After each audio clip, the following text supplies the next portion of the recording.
Everyone, welcome to my another mini blog. আজ 11ই October. Finally আমরা পুরী যাওয়ার জন্য রেডি। আমরা 5 জন আর মাসির ছেলে মেয়ে মিলিয়ে মাসিরা 4 জন। তার সাথে যুক্ত হয় মেশুর বাবা মা, বোন, তার ননদ, বোন জামাই আর তাদের 2 ছেলে। মোট 16 জন একসাথে আমরা পুরী ঘুরতে যাই।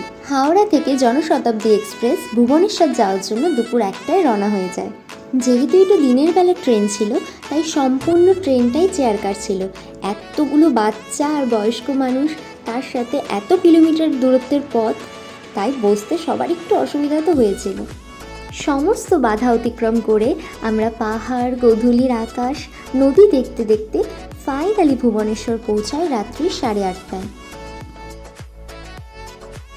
এরপর আমাদের ভুবনেশ্বর থেকে পুরী যেতে হবে এক্সপ্রেস ট্রেনে। তাই বাকি জার্নিটা শেয়ার করব পরের মিনি ব্লগে। Till then, bye by.